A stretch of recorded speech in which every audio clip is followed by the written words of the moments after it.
Alright lads, so we're back with another video. Now, this wasn't actually supposed to be the video today. It was going to be a 325 predictions, or preview should I say. But I made a video kind of similar to this yesterday, focusing on the lightweight division. And after 324, this will probably be the last of the 324 videos. But we had two of the top bantamweights, each getting a win, which, similar to lightweight, has created an interesting picture at the top of the rankings.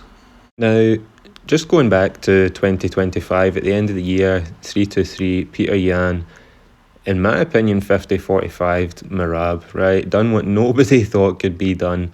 Not only did they beat MERAB, but I can't really say dominate. They were close rounds, but I feel like he won every single one.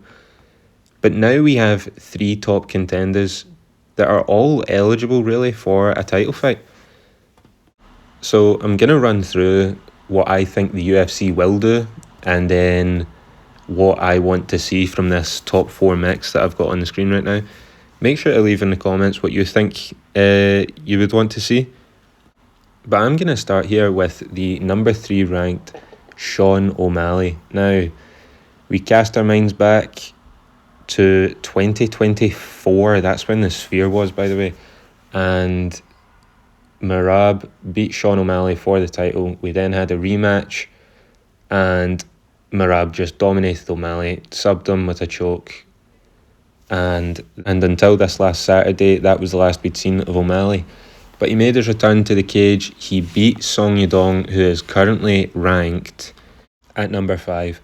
Now, just a win over the number 5 ranked fighter in the division is not really enough to then get a title shot immediately after, especially after coming off back-to-back losses.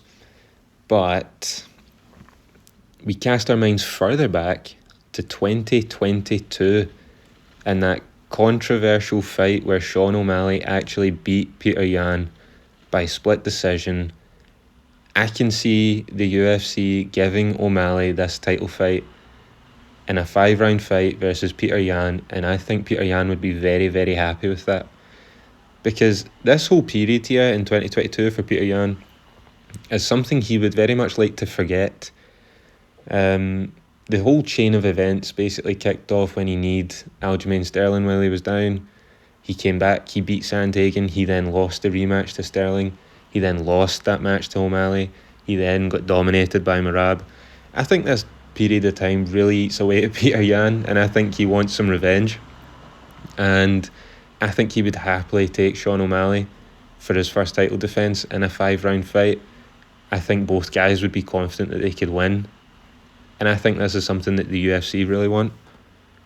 And I don't really think fans would even complain at this. I think this would be a really entertaining fight. And what that fight does is also opens us up to another rematch between MERAB and Umar. Now, we can just get on to Umar now, to be honest, but just one last word on O'Malley. People might not think that just a one-fight win streak should get you the title fight. They gave it to Marlon Vera, right? Just based on the fact that he had that fluke win on O'Malley. But now let's get on to Umar here. Umar is on a 2-fight win streak, right? He had a title fight last January against MERAB. It was a close fight. He lost 3-2.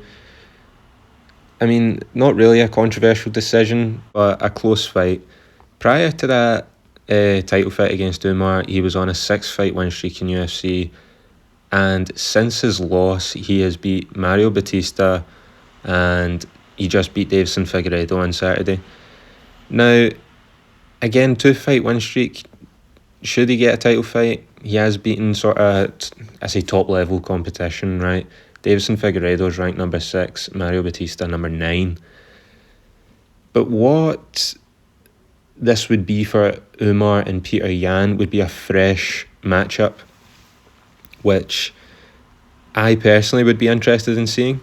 I think one of the sort of cons to this would be that it's Petr Yan just up against another wrestler straight away. He would have to have another perfect performance like he did against MERAB. But I think I like to prioritise a new fight, a new matchup, because I think it just builds to better rematches. But what this does round about it is it keeps MERAB out and keeps Sean O'Malley out, because one thing that cannot happen here is a MERAB and O'Malley rematch. We just cannot see it. 8 rounds is more than enough already.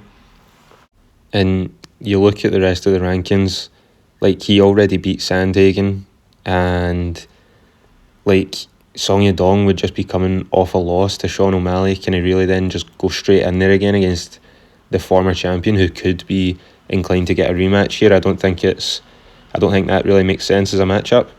Outside of Umar against Yan for O'Malley, like, would he then fight Sandhagen?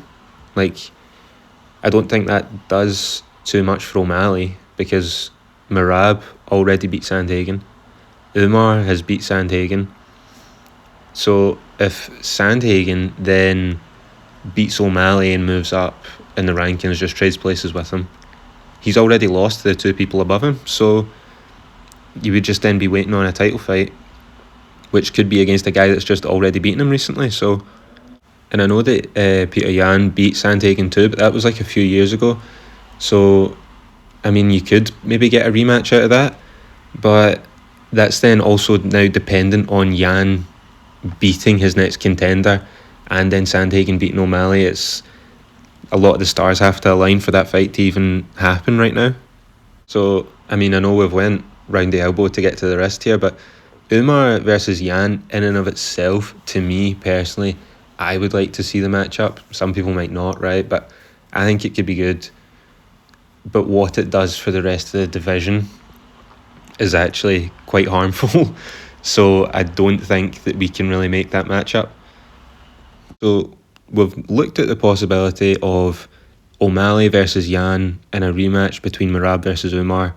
I wouldn't mind that, to be honest. I think that is what UFC is going to do. What I would not like to see, or what I would rank third out of these options, is just Yan versus Umar, because that's the only matchup you're getting. They would probably then make Sandhagen and O'Malley, but I don't really think that does anything for the division right now. But what I personally would like to see out of this is MERAB come back and get his rematch. We get that trilogy fight against Petr Yan. MERAB won 50-45 the first fight, Yan won 50-45 the second. There's enough of a story to tell about how active MERAB was in 2025 that you could build it around, you know, how gassed was he, how tired was he, 4 weight cuts in 1 year, how much of a factor did that play in Yan winning?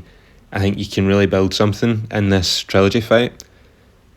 And what this does is leaves us open to a first time ever fight between Umar and O'Malley, rank 2, rank 3, in a title eliminator. This will decide who then faces the winner of Yan versus MERAB.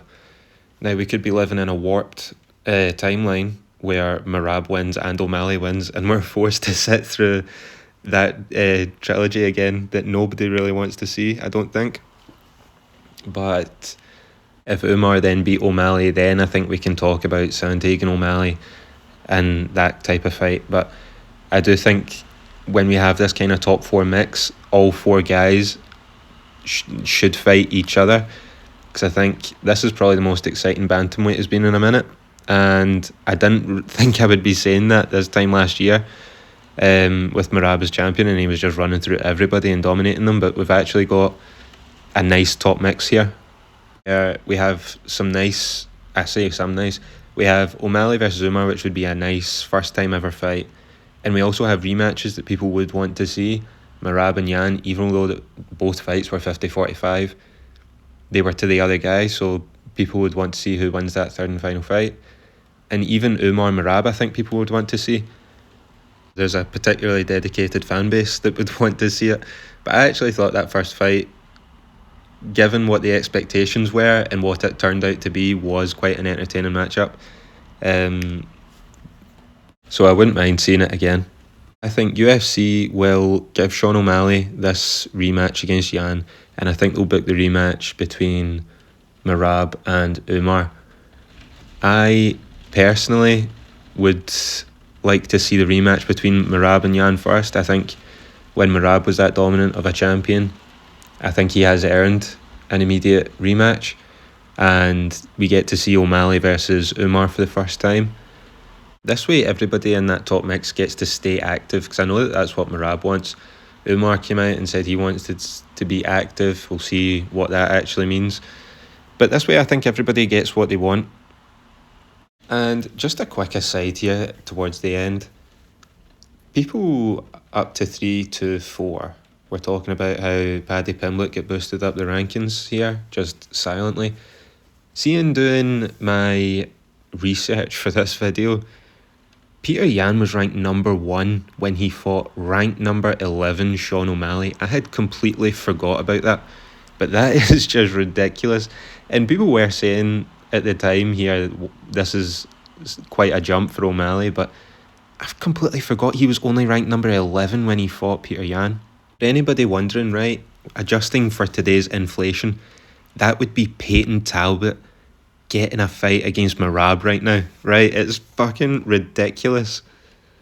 Yeah, that's what I would do at Bantamweight. I would do MERAB and Yan, O'Malley and Umar, and that would be it. I know I said that the top mix at Bantamweight is exciting, but beyond that, 4, 5, 6 and 7, Zahabi, Figueiredo, Yadong and Sandhagen.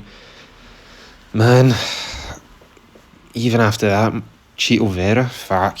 But let me know in the comments what you guys would do with the division. What matchups would you like to make? Who is going to get that next title fight against Yan? Just one last thing. Yesterday's video probably done the best of any video that I've done so far. I got a couple of comments which was really appreciated. Thank you. Tomorrow I think I will preview either Lopez and Volk or just the whole 325 card.